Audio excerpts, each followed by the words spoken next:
dictating the wrap-up on the Butcher Benton package. I'm Lieutenant Dick Chasen. This hadn't been a routine case, and to find the answer, I've had to put a lot of little pieces together. It began on the day most cases can be called closed. It was the day before the butcher was to be executed.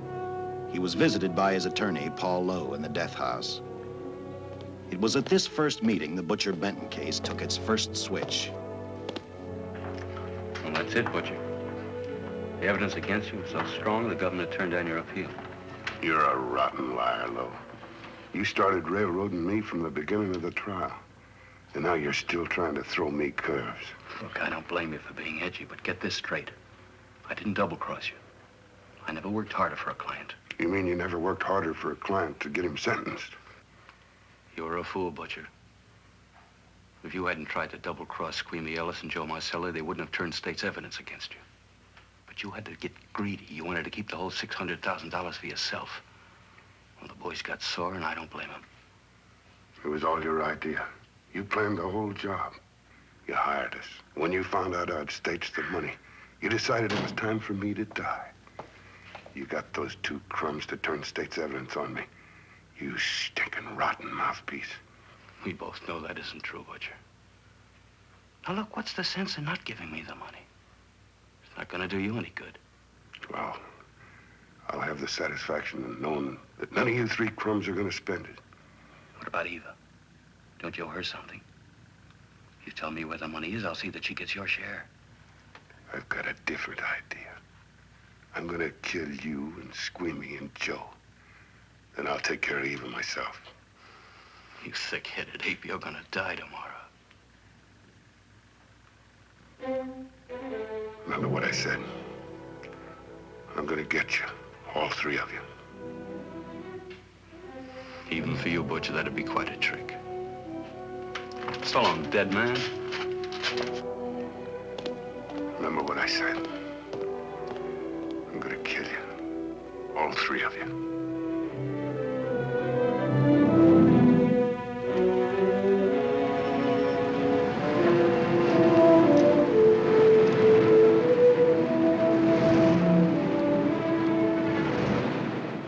Back in Los Angeles, two men sat in a bar room listening to a newscaster tell his headline story. He played up big the butcher's threat to kill Paul Lowe, Squeamy Ellis, and Joe Marcelli for their having turned state's evidence against him. Squeamy Ellis didn't seem happy over the butcher's threat. Neither did Joe Marcelli. But they had figured, once a dead man, always a dead man. But this was one time everyone was in for a surprise, including the entire police department.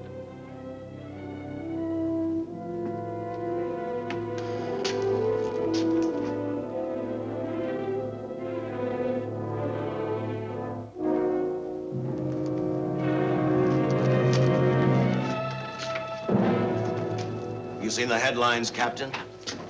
Teletype just came in from San Francisco. Butcher's execution is set for 5 o'clock this afternoon. And like the newspapers say, he still refuses to talk about that stolen money. Well, I still have hopes of coming up with something. That's what I dropped by for, Dick. With Butcher's execution, the department's marking it case closed. That means you'll be reassigned. I've spent a whole year trying to break this case. As far as I'm concerned, Butcher's death is just the beginning. Of course, I can't prove it, but I think that Paul Lowe was the top man. And even though I have to keep working on it while off duty, I'm going to get Lowe, Squeamy Ellis, and Joe Marcelli. Okay, Lieutenant. Officially, I've taken you off of the case. Unofficially, I wish you luck. Do me a favor. Keep me posted. Will do. Thanks, John. I headed for Eva Martin. She worked in a local burlesque house. I'm a cop, and my job is to ask questions and get answers. So I decided I might as well start again with her.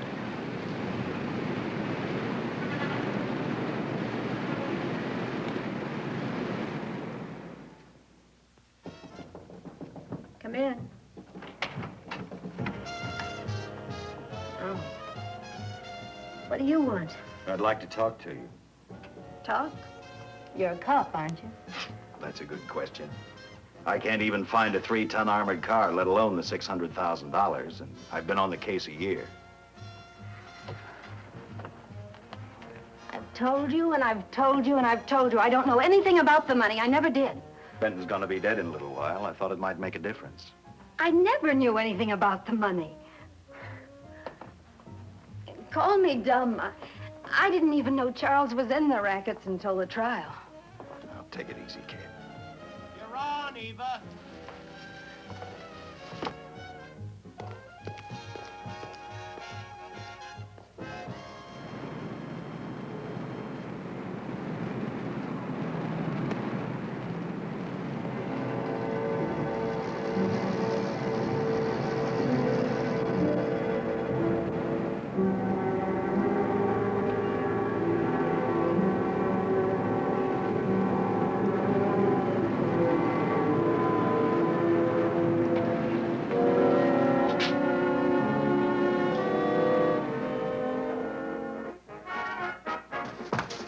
Honey, here's your wrap.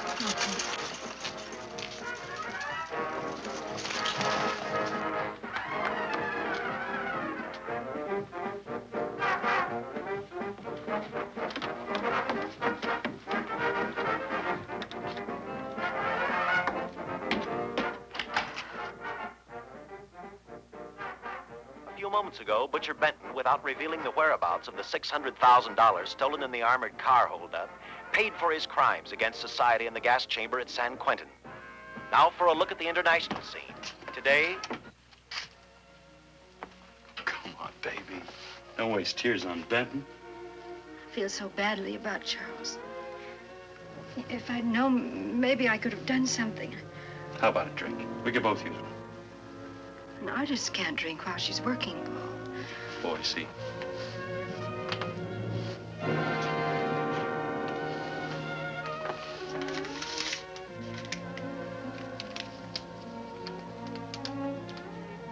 What's that? Well, now what's the matter? It's a message from Charles. He told me to open it if he died. Finale, Eva. All right. How about a steak after the show? No, thanks. Not tonight, Paul.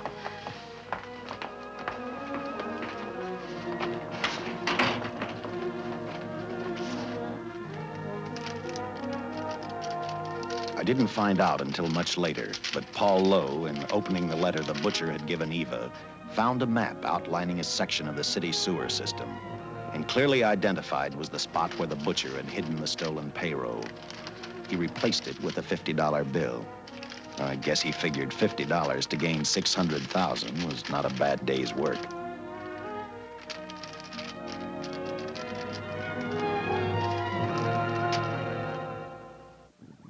And a few hundred miles away in San Francisco, the case took another switch, which turned the next 72 hours into one long, hideous nightmare. Dr. Bradshaw, a distinguished biochemist, was making preparations for a final experiment which he hoped would lead the way to a cure for cancer. He'd been successful with laboratory animals. The last step called for a human body. And Dr. Bradshaw's assistant quickly made a deal with a local mortuary and returned to the laboratory with the dead body of Butcher Benton.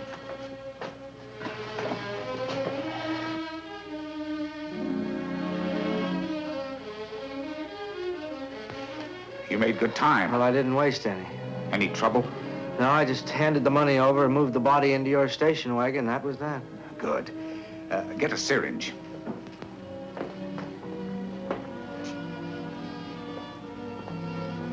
He's in good shape. Well, I hope so. We'll get other blood samples later. We'll run this one through fast. Right. Now wheel him into the machine and then raise him. Right.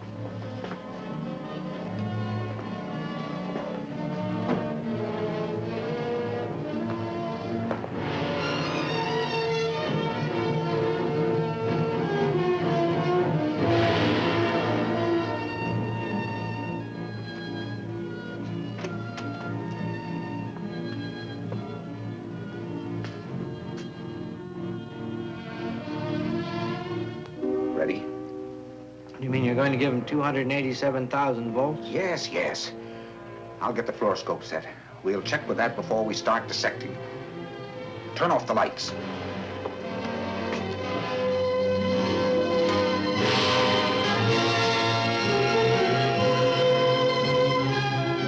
There you are, old boy. If you respond properly and my theory is sound, you'll be more famous dead than alive. Throw the switch.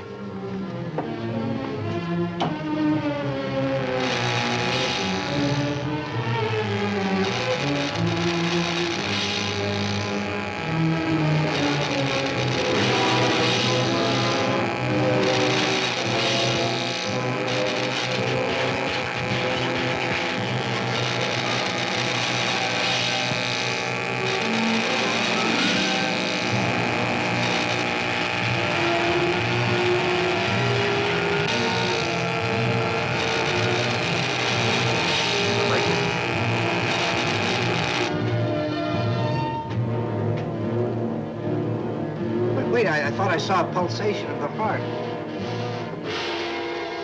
You're right. Dr. Bradshaw is beginning to breathe. You've brought this man back to life. No. The heart muscle has simply responded to a terrific electrical shock, that's all. Yes, but it does prove that the cells still function. Dr. Bradshaw, he is alive. A shock reaction, it can't last. His cells are multiplying now, if your theory is right. If we could keep that reaction going longer. But it's worth a try. Get the body out.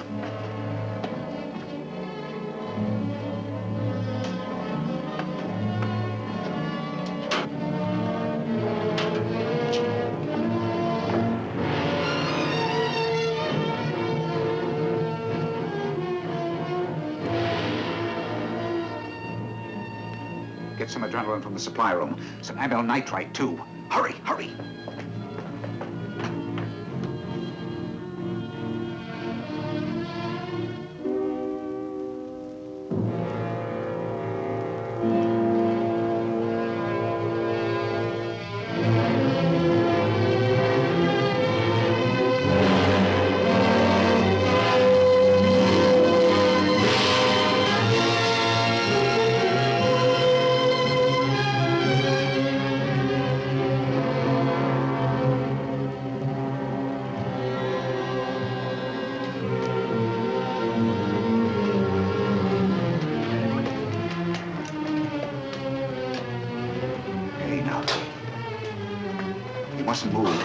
Your heart can't stand the strain.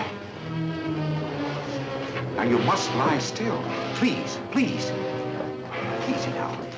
Easy. Easy. You must lie. Easy, please.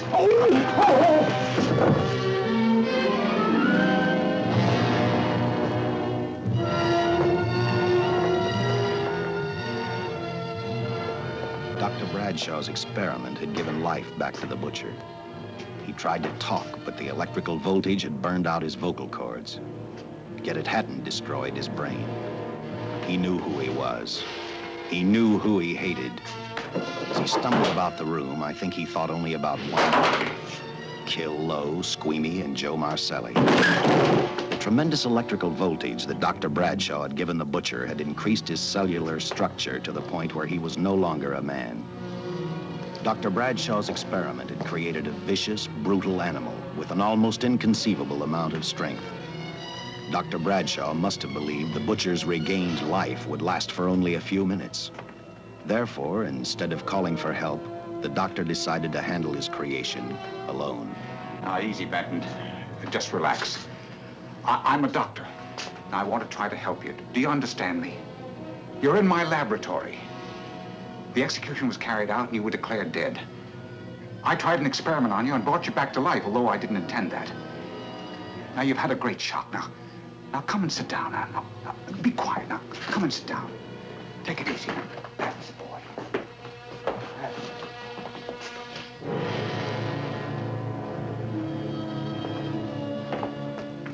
Careful. His reactions are violent. How do you explain this? Each cell must have multiplied 100 times, perhaps thousands. His strength is unbelievable. No, it's too late for the amyl nitrite. I want to get some blood samples, make some tests on him, find out what's happened. Get me a syringe.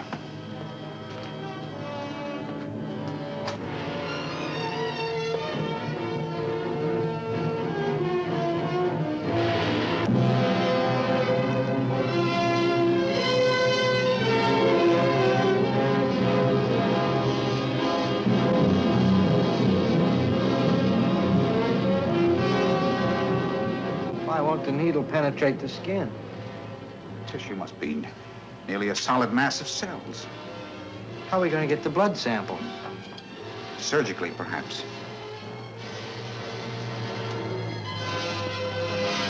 Now, easy, man. Take it easy. You can't leave here now. I'm responsible for your being alive.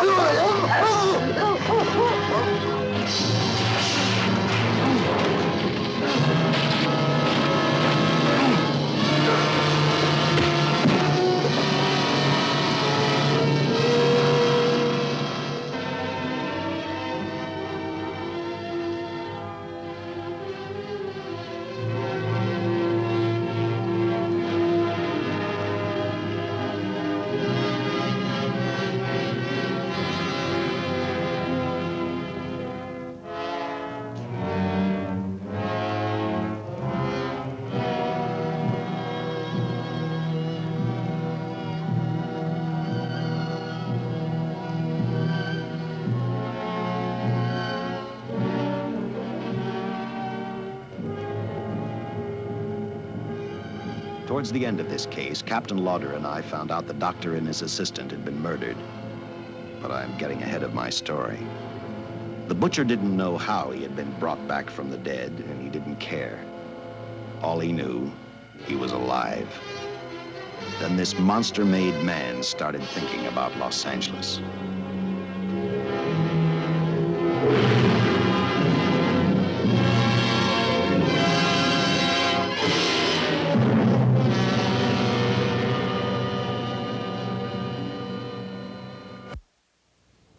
On that very night back in Los Angeles, I decided to stop playing detective for a little while. I went to the burlesque house to ask Eva to have dinner with me. After all, the butcher was dead, and if I got lucky, sooner or later, I figured Paul Lowe would lead me to the stolen payroll. In a way, that possibility made me even feel better. It's not fair to watch the show from backstage. Next time, I'll pay admission. I take it by that remark you like my routine. Yeah, you're pretty good.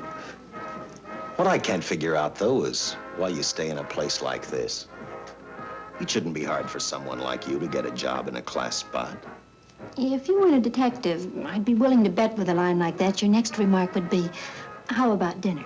Well, not exactly dinner, but a hamburger might be a good idea. If you're asking in an official capacity, I can't say no. I'm off duty. For the past 6 months, all I've ever called you is Lieutenant Chasen. Do you have a first name? Uh-huh. Dick. Give me 10 minutes for a quick change, because you just made yourself a date, Lieutenant. I mean, Dick.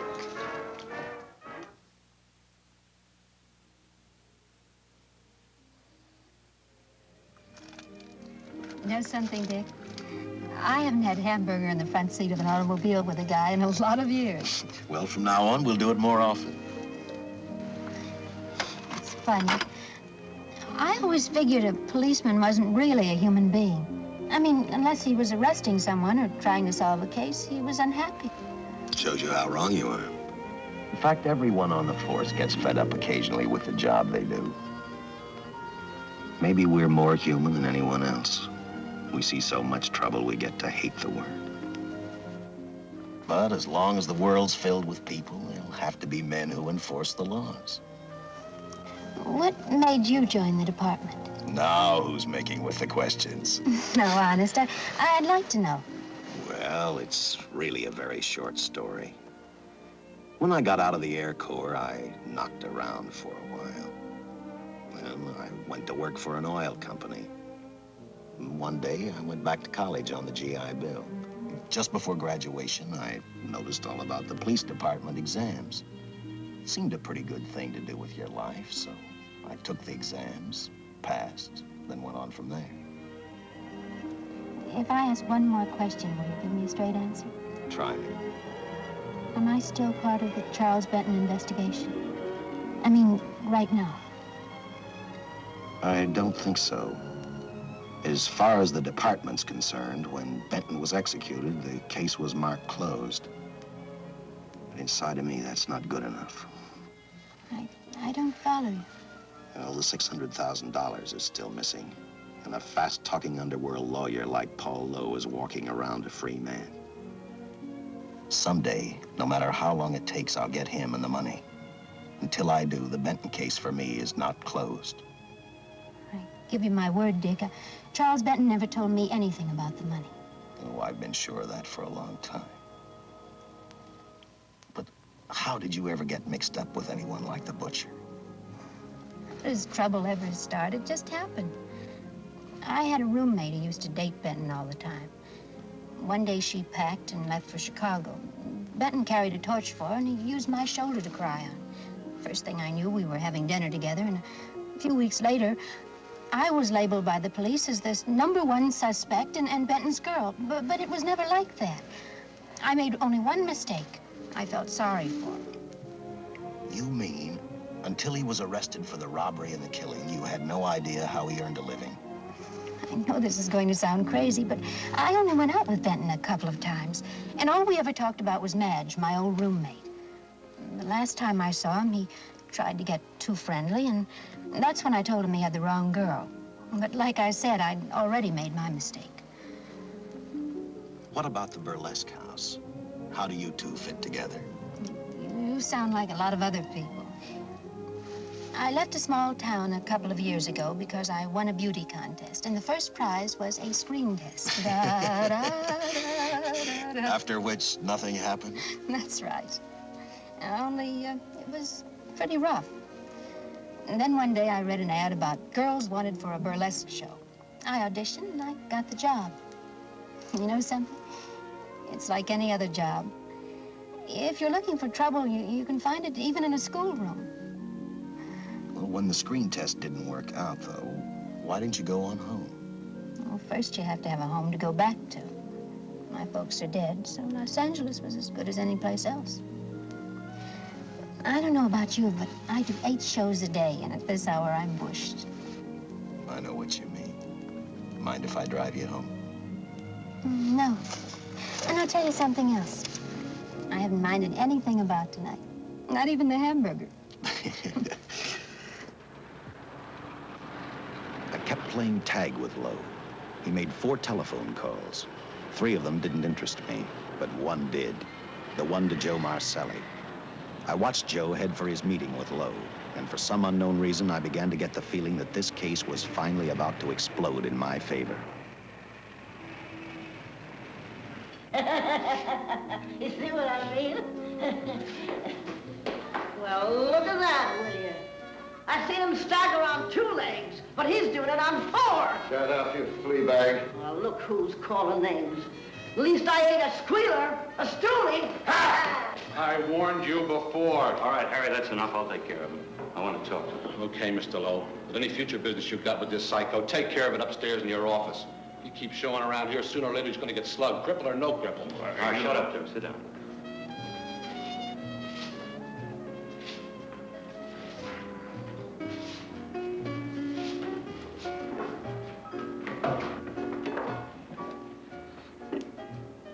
I need a shot, bad. You'll get one after I've talked to you. You sober enough to understand? Yeah, I run out of dough. No wonder. Look at you. You used to be the best torch man in town. Now I don't think you could crack a safe if you knew the combination. No jobs. Nobody wants me since I turned stakes on Benton. That's your doing. You taught me. All right, quit crying. I got a job for you. If you can stay off that stuff long enough. You know I can if I've got a job. How much? What is it? There's $2 grand in it for you. Where? Right near where he pulled the job. Interested? $2 grand ain't much out of 600,000. There'll be other expenses. Besides, that money's plenty of. Now, you want it or do I get another boy? I'll do it. How soon do you want me to go to work? Set it up for tomorrow night. Call me before noon. I'm going to the races. 1. And that's all. The job's over.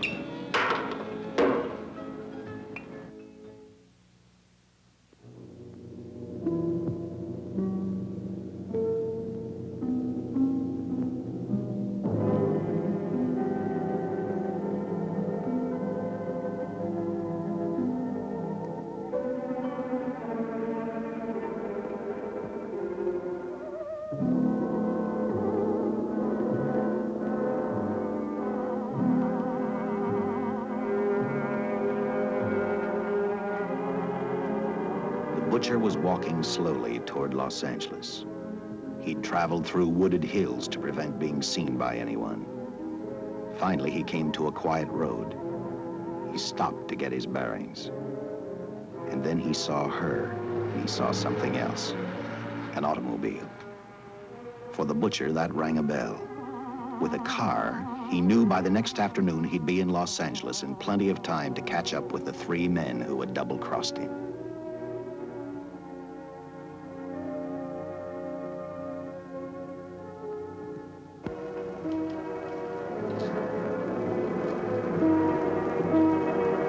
Well, see, you're a real gentleman to be helping strangers in distress. I hope you don't mind me using the babe here as bait. Quite a dish, isn't she? But that's what she gets paid for. Bait, that is. Yes, sir. She's a real shaker artist of my outfit. Carnival man myself. Just call me Connie. Yeah. Well, friend, we're in a little bit of difficulty here. Got a flat tire, brand new car, no tools in the back. Why, some of these dealers make my carnival grifters look like babes in the woods.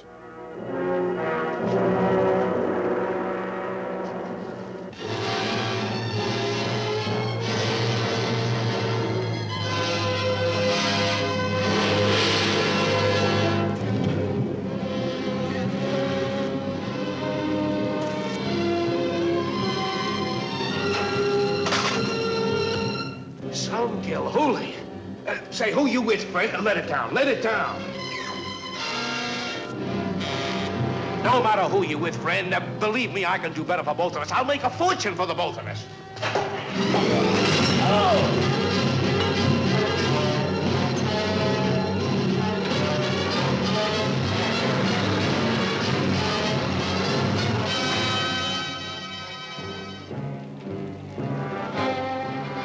An hour later, the San Francisco Police Department sent out an APB. Squads were sent to various parts of the countryside.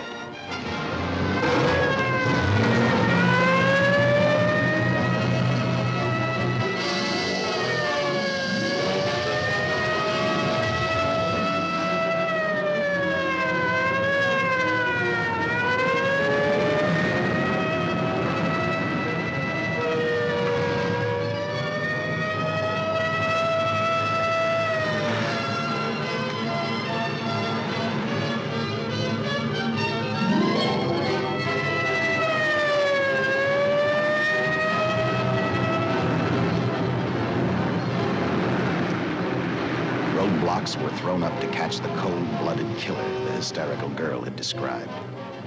Each squad kept reporting back to Central Headquarters, and each of their stories was the same. So far, none of them had spotted the car the killer was driving.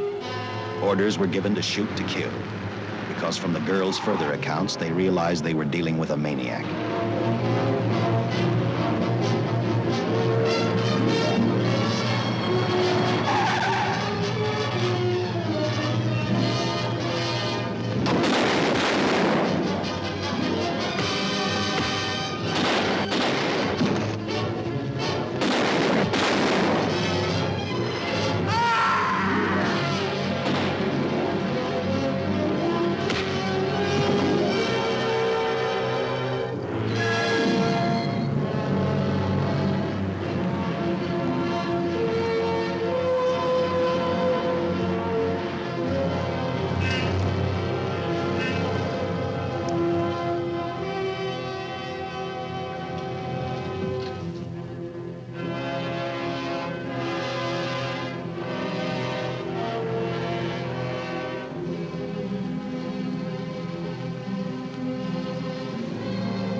I trust that this information will answer all of your questions. If I can be of any further service, let me know.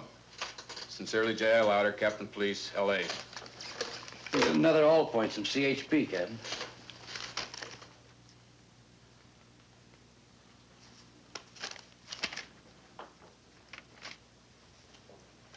These reports sound like they come from a bunch of loonies. You sure do. There it is. Sergeant. Yeah. I want Lieutenant Chasen to look these over as soon as he comes in. All right, Captain. The next morning, I read the stories of the brutal murder of the 2 police officers.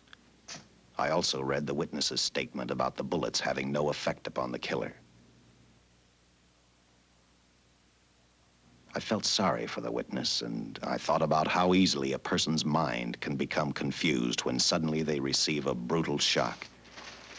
I didn't believe a man existed who could not be stopped by a slug from a .45. Good morning, Captain. You and the rest of the force are going on 24-hour duty. Seen the headlines? You mean this guy that's running amok up north? Yeah, the latest report, he's killed 2 police officers. Made a getaway in a green coupe heading south. I've got a hunch this killer's gonna be our baby.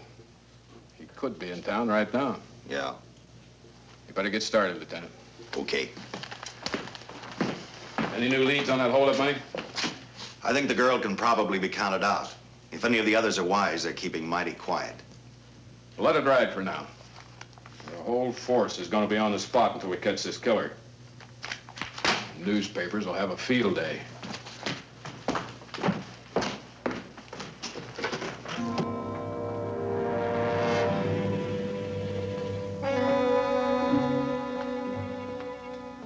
We were wrong about 2 things.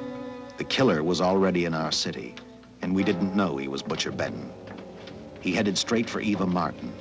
He went to her dressing room to get back the map he had left in the envelope with her. He wanted first to check his money, then catch up with Lowe and the others.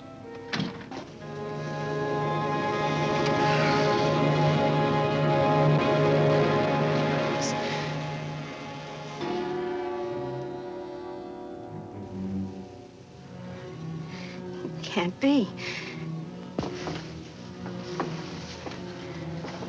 But you do look like him. Only different somehow.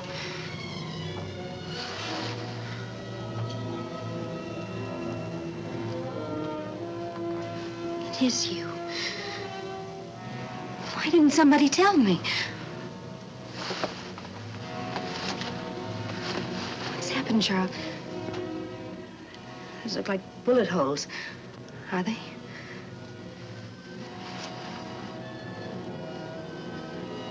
There isn't even a mark.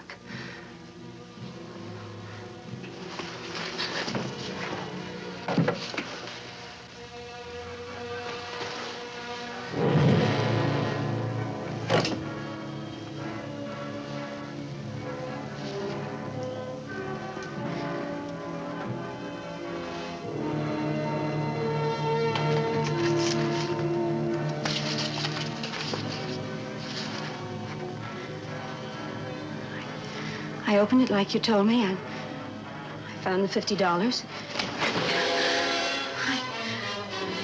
I didn't know why you left him. Paul didn't know why he was here.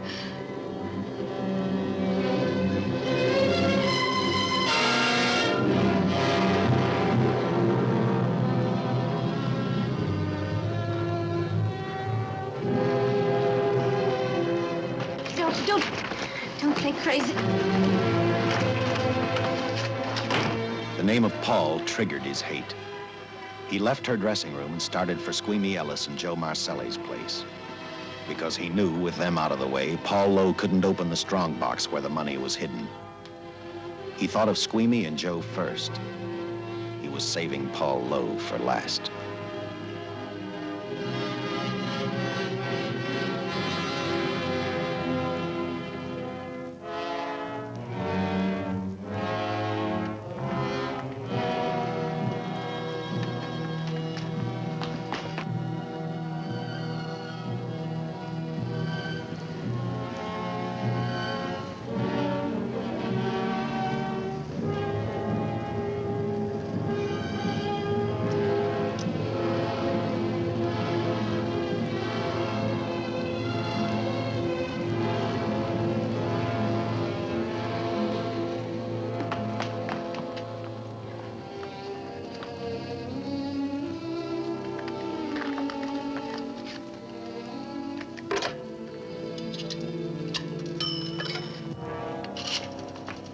Hey, Eva, can I borrow your eyebrow pencil?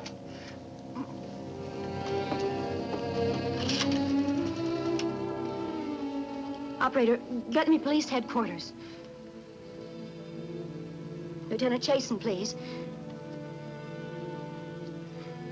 When do you expect him?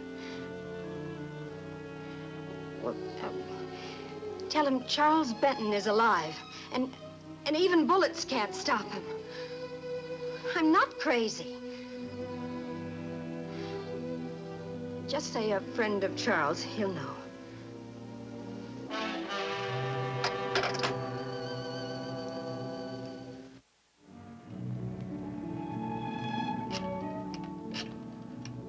After leaving a message for me, Eva telephoned Squeamy Ellis. She tried to tell him the butcher was alive and on his way over to kill him. Squeamy didn't believe her, and in a way you couldn't blame him. Who in their right mind would believe a man had returned from the dead? What Squeamy actually believed was that the butcher, before his execution, had hired a killer to carry out his threat.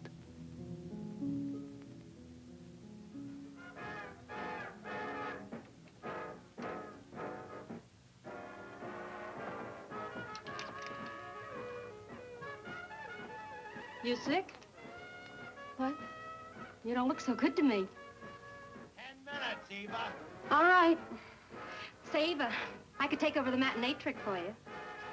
What? It's easy. Look, Eva, I can do it. Scabba-doo-doo-doo-doo. Oh, Francine, I just thought of something. Yeah? Eva agreed to let Francine do the show. She hoped she'd be able to interrupt the butcher before he arrived at Squeamy's hotel. Or, failing that, at least be able to warn him to stay out of sight. You wanted me, Captain? Yeah, I just had a rundown on those fingerprints, the stolen car up north. We got nothing on the driver who was killed or the woman with him. Take a good look at these. There's something funny about these. Yeah. The boys in the lab can't figure it out either. Those are the killers. They were found on the steering wheel. Looked like they'd been stamped in with a steel die. They sure do. These are Butcher Benton's. What? Well, they look the same to me. How do the lab boys explain that? They don't. Their best guess is a twin brother. An identical twin could have the same pattern of whorls with only slight variations. Ever hear of the butcher having a twin brother? No. Even if he did, it wouldn't explain these freak prints. You didn't pick up your message, Lieutenant. Some wacky dame calls you. And she says Charles Benton is alive, and bullets won't stop him. If we buy the twin theory... Who was she? Where'd she see him? Well, she wouldn't leave her name. Sounded kind of hysterical to me. Said she was a friend of the butcher's. Eva Martin. Get over at the Follies and see what that girl knows. Yeah. Some guys have all the luck. I never drew an assignment to the Follies.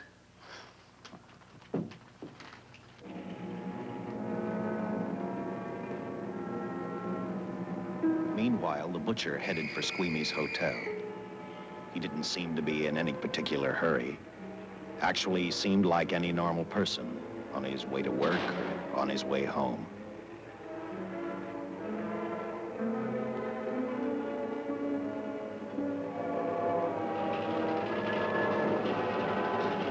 He rode up Angel's Flight, arrived at the top, scanned the hotel building, and then noticed the only exit from Squeamy's apartment, a fire escape.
Butcher was figuring his next step.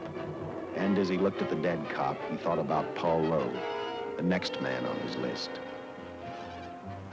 Seen Joe Marcelli? Not since last night when I told him I didn't want him around here no more. Give me a shot.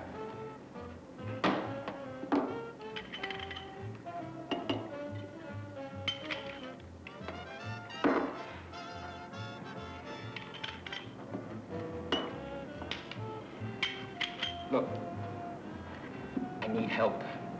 Just found out that Benton's hired a killer to get me. He's after Joe, too. Well, then drink up and get out. I don't want no trouble around my place. You're a real pal. Drink up and get out, I said.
Operator, get me the police!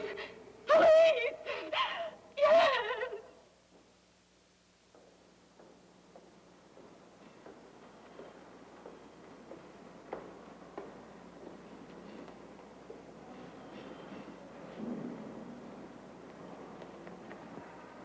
What's happened?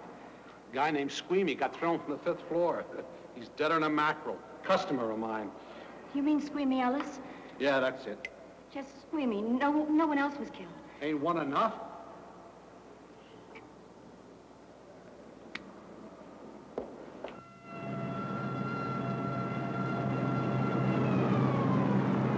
I tell you, the bullets never even phased him. He must have been wearing a bulletproof vest. God help us when the papers get a hold of this. Keep an officer on duty here till you hear from me. We'll get a stakeout on Joe Marcelli. I'd like to talk to Joe. Lauder, I'm going to call San Quentin. Suppose Benton is alive.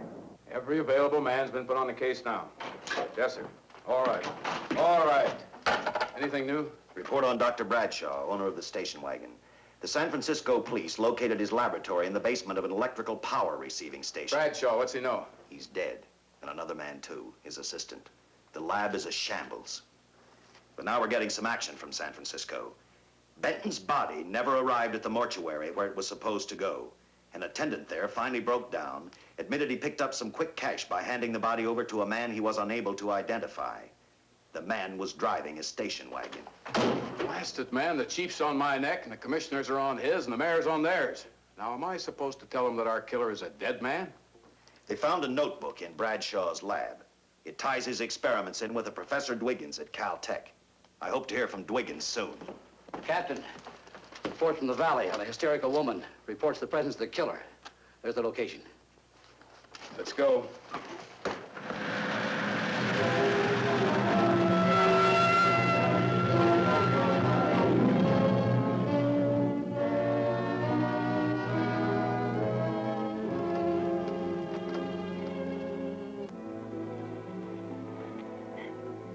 You and your boyfriend had a little fight, and he got out of the car to take a walk. You noticed that he walked down toward the sump area in the direction where you'd seen those lights a short while before. What happened then, miss? Please try to tell us. Well, I just sat there a few minutes, I guess. I was pretty mad. Then there was a loud crash, like heavy metal, sort of, from down here. I got out of the car to get a better look. I heard Jimmy cry out something. I couldn't make out the words. Then down here, in a patch of light, was Jimmy. And coming toward him was this man. Big man. Lifted Jimmy up over his head like he didn't weigh a thing. Jimmy screamed. Just once, before he broke Jimmy's back. I heard it snap, not far away. Then I started running till I found this house. They let me use the phone. Thank you, mate. We'll see that you get home all right now. O'Malley, see that the young lady gets home all right. Paul Lowe, while driving to his office, heard a radio commentator report the murder of Joe Marcelli. And what shocked him most was when the broadcast identified the killer as possibly being the butcher. Lowe headed straight for Eva Martin at the Burlesque Theater. Oh, you gave me a start, Mr. Lowe. What are you doing here? Where's Eva? Oh, I'm taking her place. I'm going to wear her costumes. What's it to you? I asked you, where's Eva? Hey, don't get physical. Well, watch your tone of voice, Buster. I told you. Little Eva isn't here. I could see that for myself. Where is she? She's at police headquarters. That's where she is. Yes, sir. No, sir. Captain Lauder's still with the mayor.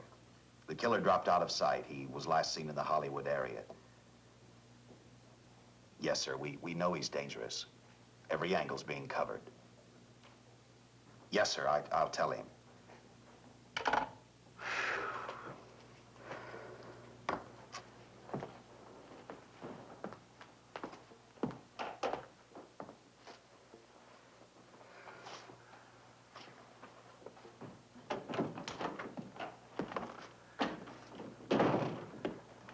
Here, see how these fit. Low heels.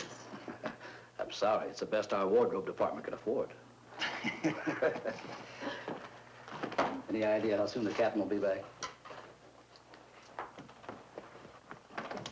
Now, look, I'm going to see the captain. I'll have to wait here all night. Paul. Paul, Charles killed Squeamy and Joe. Joe, too? Benton? He's alive. I saw him, but nobody will believe me. I'm checking it. My guess is whoever killed them is on the trail of the money, Lowe. Now, maybe you better start talking if you know anything about it. I don't know anything. Did the butcher have a brother? No, no brother. It was Charles. I saw the tattoo on his arm. Look, I demand police protection. Where's the money, Lowe? You heard me. I demand protection. I know my rights. We put stakeouts on your office and home. Well, that's not enough. It's enough as far as we're concerned.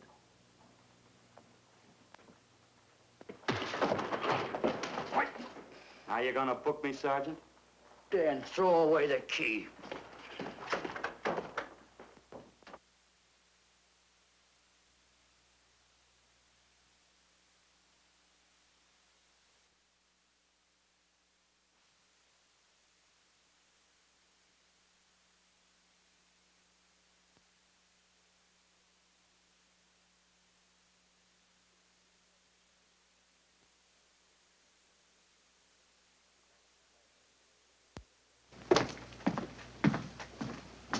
Thank you. Come up with anything yet, Dick? Oh, we've checked every hotel, motel, and rooming house in town. We've run a cross-check on every hangout Butcher ever used. Net results, blank. This is incredible. We not only discover a dead man turned killer, but it's beginning to look like he plays ghosts, too. He's somewhere in this city, and if we have to take it apart brick by brick, we've got to get him. I may be way off, but I think Paul Lowe could tell us a lot. Maybe, but it's a cinch he's not going to. Well, suppose he had no alternative. You better grab some coffee. Your mind's beginning to play tricks on you. No, now, wait a minute. When Lowe came to us for police protection, it was because he was scared stiff the Butcher would add him to the list of Squeamy Ellis and Joe Marcelli. Go on. It figures, too. When he slugged the sergeant, he knew we'd book him right away. Oh, this Lowe's a pretty cute character. But we can play the same game. You mean we'll threaten to release him? Well, not exactly. You tell him you realize that he was excited, that throwing the punch was accidental. Tell him we're not going to make a charge, that he's completely released. Lieutenant, you know we can't do that. Lowe made his first mistake when he hit the sergeant, and that'll get him a year. As far as the department's concerned, at least it's a small victory. If my hunch is right, Lowe won't want to be on the streets with the Butcher looking for him. And he may talk, and talk a lot. Enough maybe for us to get rid of him permanently. Even lead us to the Butcher. If he's frightened enough, that might work. But if it doesn't... No, Dick, I'm not going to release him. I want him out of my way so bad I can taste it, but not bad enough to be responsible for getting him killed. The good thing about that, Captain, is the fact we know it, but Lowe doesn't. Let's give it a try. All right, Lowe. Come on out. I think you'll find everything in there. You're free to go, Mr. Lowe. Wait a minute. Who do you think you're kidding? You arrested me for assaulting an officer. Court, I'll plead guilty. With luck, I might get off with 6 months. For a lawyer, you're forgetting a very important point. If no charge is made, there's no trial. It was a tough day for everyone. We figured your nerves were on edge, and when you threw the punch, you didn't know what you were doing. I've squared everything with the sergeant. It's all over, all forgotten. Yeah? Why'd you bring a stenographer? Simply because I wanted a record of our conversation at the time of your release. Okay, Lowe, let's go. Oh, wait a minute. Once out on those streets and I'm a dead man. You let me go, you'll be responsible for murder. Oh, come off it, Lowe. You're imagining things. You know the Butcher threatened to kill me. You set me free, he'll do it. Well, that's just a risk we'll have to take. But the way I look at it, Mr. Lowe, you'll be okay. Look, Captain, I'll make a deal with you. You keep me here and I'll tell you how to recover the money. Maybe even catch the Butcher. No deals, Lowe. You'd probably tell us anything just to stall for time. Come on, let's get out of here. Now, wait a minute. All right. I'll tell you the truth. Start taking this down. I, Paul Lowe, hired Butcher Benton, Squeamy Ellis, and Joe Marcelli to pull off the armored car holdup. And then Lowe continued with his confession. He told us about finding the map. He showed us the exact location of where the Butcher had hidden the stolen payroll. And he gave us a most important answer. The explanation as to how the Butcher was able to elude detection. His means of escape was the sewer system beneath our city.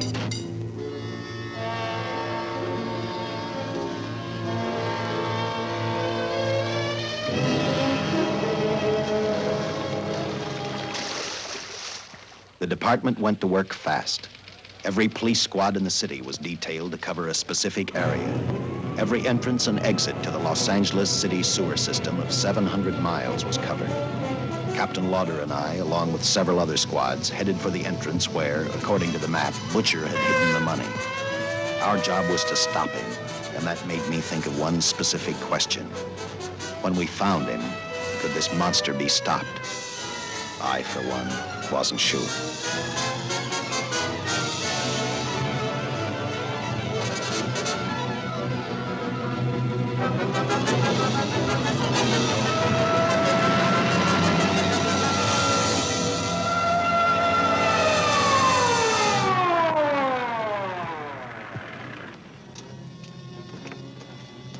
Everything all set, Lieutenant?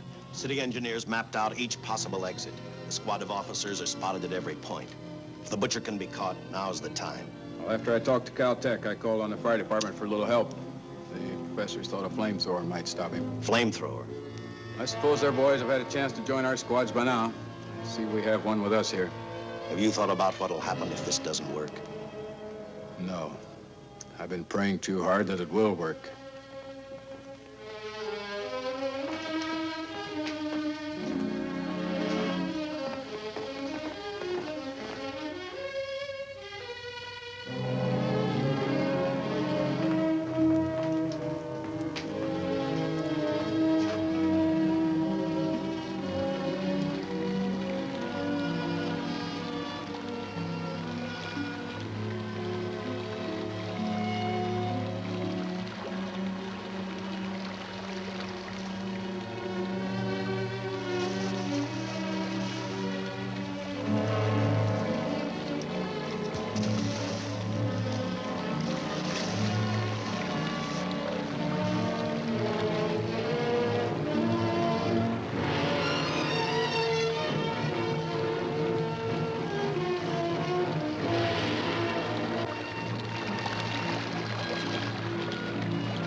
This is where we split up.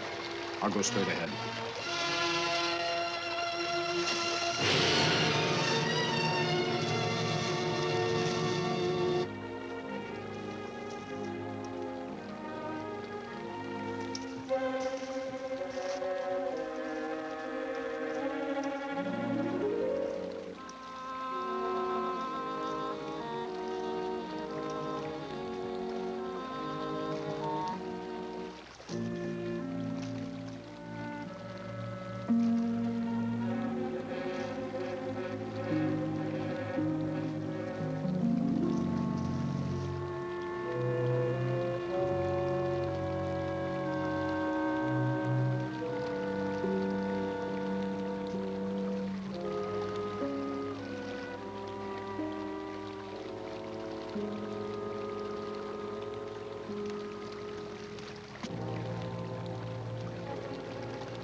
If this map's right, we're off our course.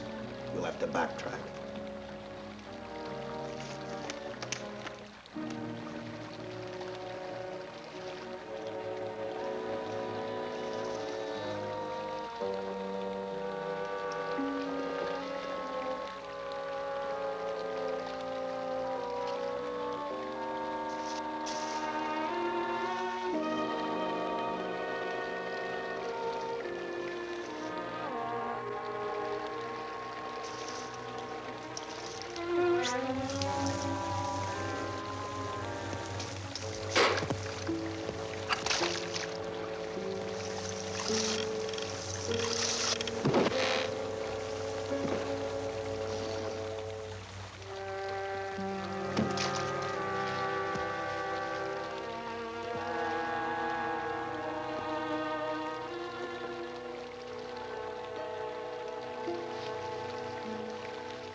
Let him have it.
And the tremendous shock of electricity that brought the butcher back to life destroyed him.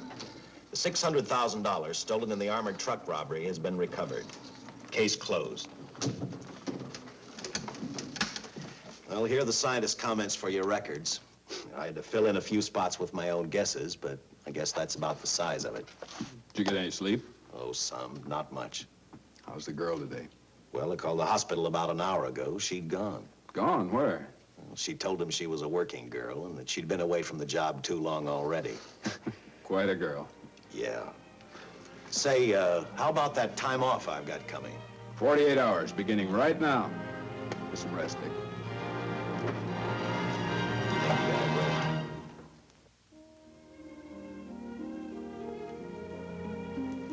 know something, Dick? The past 72 hours seem like a bad dream. That rest in the hospital today really gave me a new lease on life. Now that it's over, I can't believe it actually happened. The important thing is to remember it is all over. I suppose you'll be assigned to another case. I'll have to give up hamburgers in the front seat of the car for steaks in a restaurant. No, I've thought about that. In fact, I decided to do something about it. I started by talking the captain into a short holiday, and just about an hour ago, I got you fired. What? What did you do that for? I figured that being my wife would take up all of your time. Even if I wanted to say no, I couldn't. You're not supposed to say no to a detective. I figured that, too.